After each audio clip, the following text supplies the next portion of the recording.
ความทุกข์ของการอยู่ในสังคมอย่างหนึ่งคือการบ่ถูกเป็นที่ยอมรับเมื่อเขาบ่ถูกเป็นที่ยอมรับแล้วเขาก็จะถูกนินทาเขากับกลุ่มเพื่อนบ่ได้บ่ว่าจะเกิดจากความเหลื่อมล้ำทางสถานะ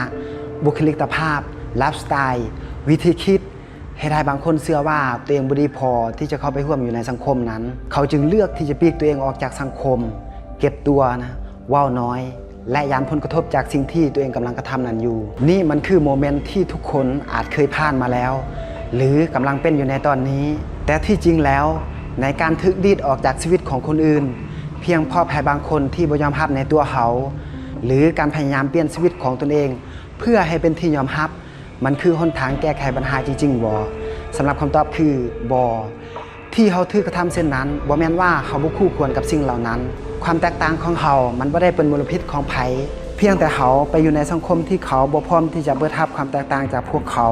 มีหน้าตาที่บ่คือกันคิดบ่คือกันค่านิยมบ่คือกันเขาเหล่านั้นจึงพักตัวเขาออกจากสังคมด้วยการบ่ยอมรับนี่คือสิ่งที่เกิดขึ้นในค่านิยมของกลุ่มคนและสังคมในทุกยุคทุกสมัยแต่โลกแห่งความเป็นจริงสังคมที่สอนให้เขาเป็นแบบเดียวกันเอาคนแบบเดียวกันมาอยู่นำกันกลับกลายเป็นสังคมที่หยุดอยู่กับที่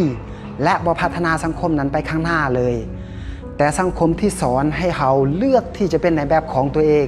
ทำความเข้าใจที่จะอยู่ร่วมกับความแตกต่างกลับกลายเป็นสังคมที่บ่หยุดพัฒนาและเป็นสังคมที่พัฒนาตัวเองไปตลอดเวลาความหมายของการอยู่ร่วมกันในสังคม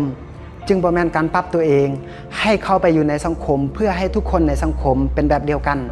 มักอันใดแบบเดียวกันแต่การอยู่ร่วมกันในสังคมจริงๆคือการที่ได้ยอมรับความแตกต่างอันหลากหลายของกันและกันแม้เขาจะมีอวัยวะที่แตกต่างกันแต่เรียกว่าเป็นมนุษย์คือกัน